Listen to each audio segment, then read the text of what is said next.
Good morning, good afternoon, good evening, everyone. It's Ashley here in California and the Too Cool for School Tina. Hello.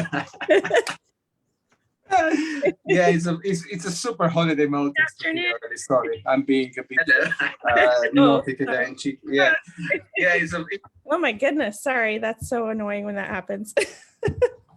That's over. Are we double live? Yeah, we're good now. How are you, Ashley, today? Oh, I'm good. It's a lovely day here in California. And I'm happy to see you with all of your beer swag. You should tell everybody about all your stuff. Yeah, that's the whole point after my introduction.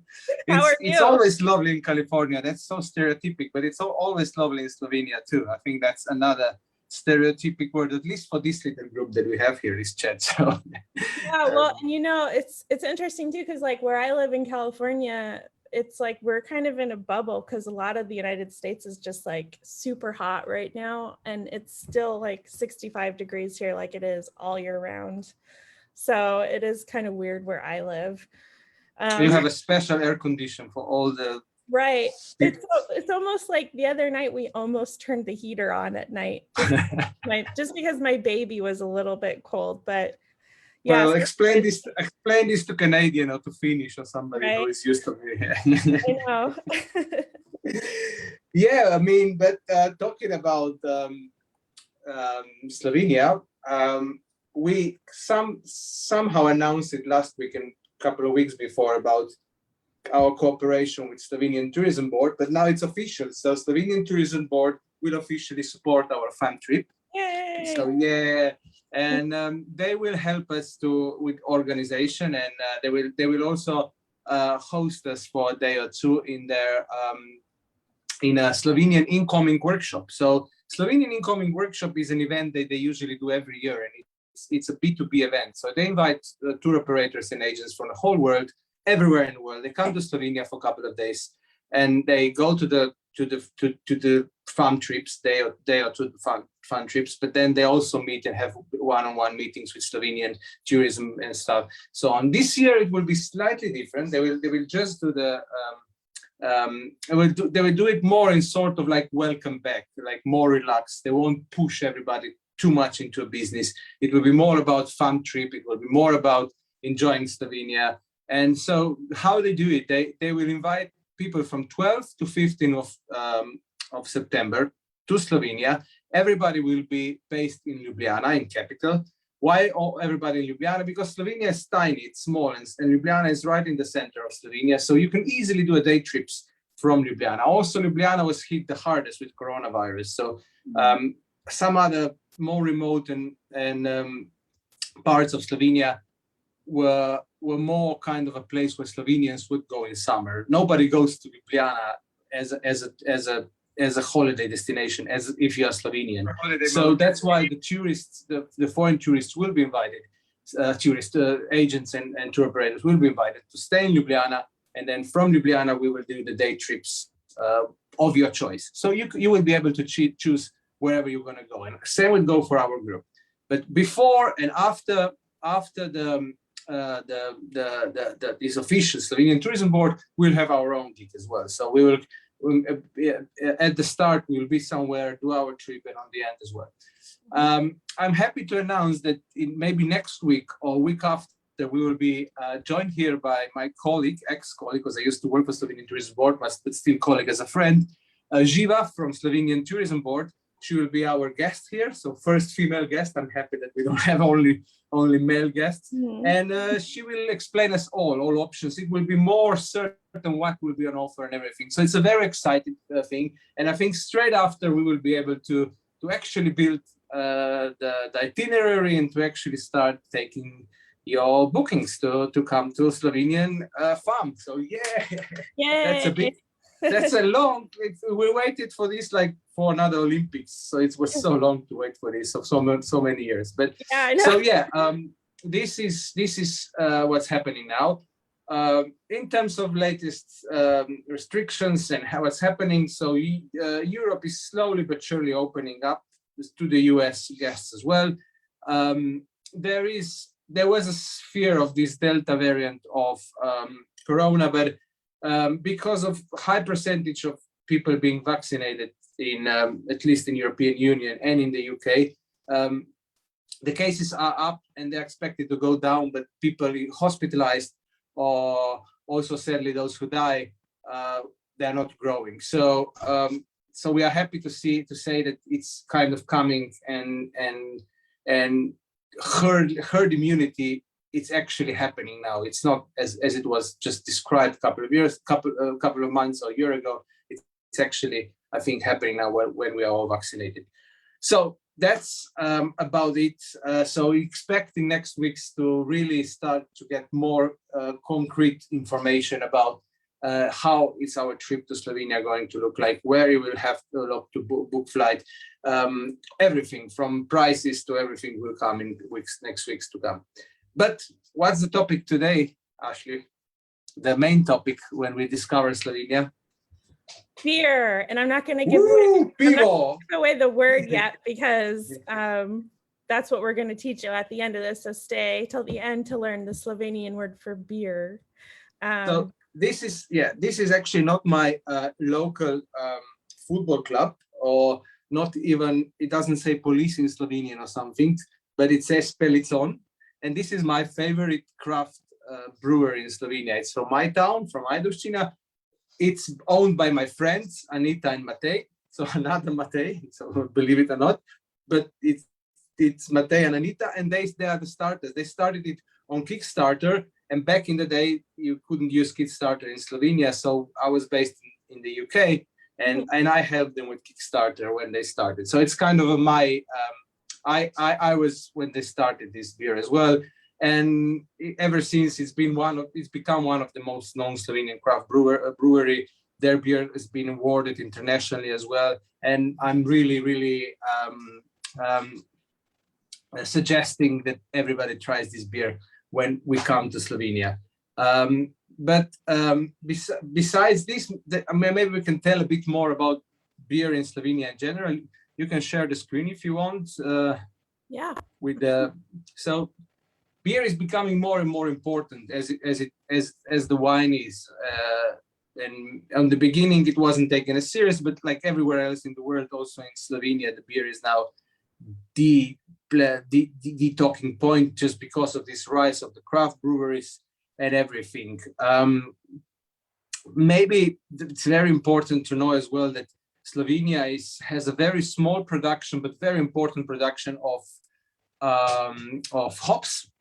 Slovenian hops is being used in some of the world's most popular beers, especially some of the classic British IPAs, and it's been exported a lot, as I said, but also used in Slovenia. It usually originates the fields of it is around Žalec, which is a small town in sort of northeast part of Slovenia. And in town of Žalec, believe it or not, we even have a beer fountain. So that's something everybody needs to try. So that's it.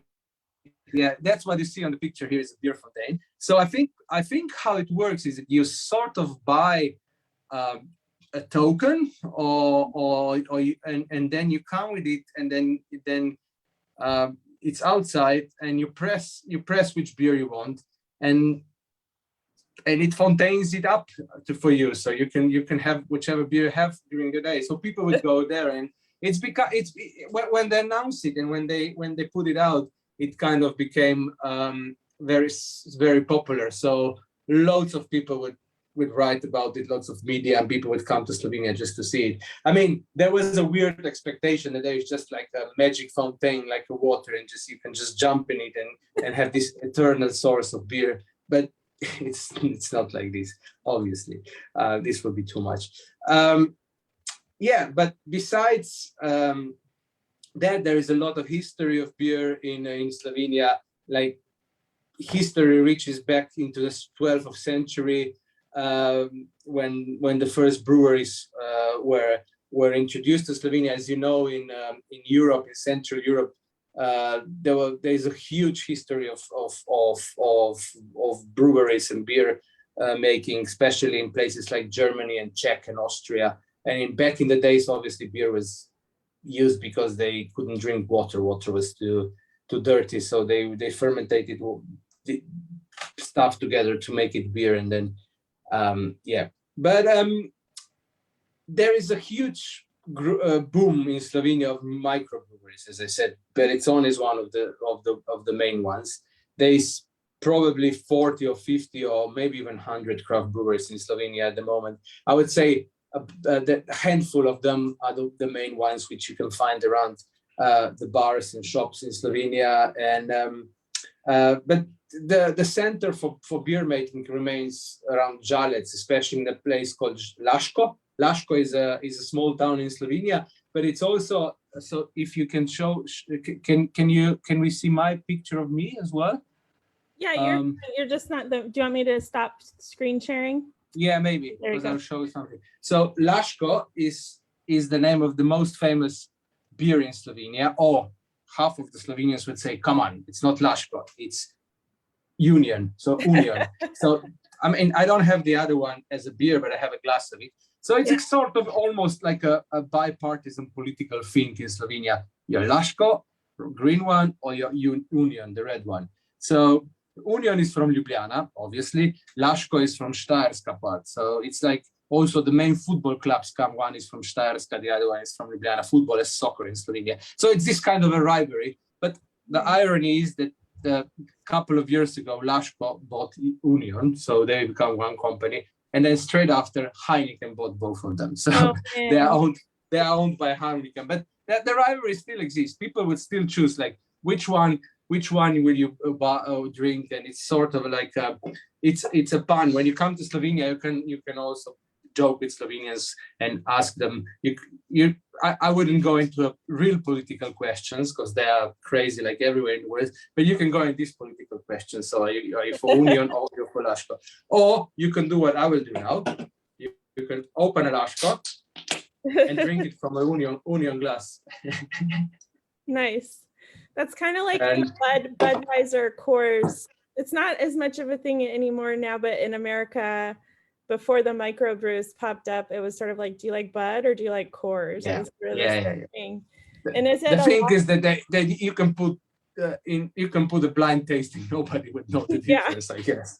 I mean, and are those beers lagers, the Laško? Yeah, they are classic European lagers. It's a classic beer, but also I have to say, the craft brewery, craft brewery market, the craft brew makers took certain percentage of the market, but nothing significant. Maybe they take 5% or 10% of the market, like everywhere else in the world.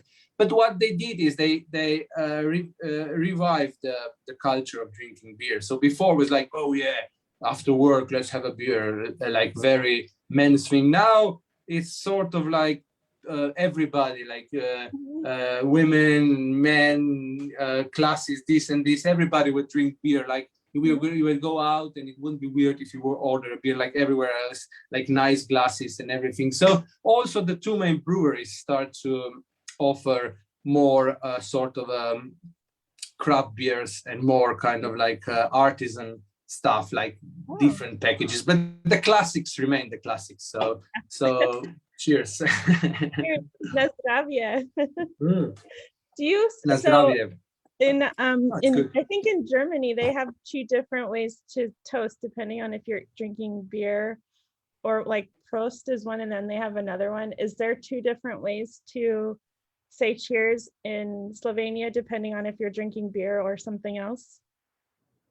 No, but there are many ways to say cheers in Slovenian. So probably hundreds.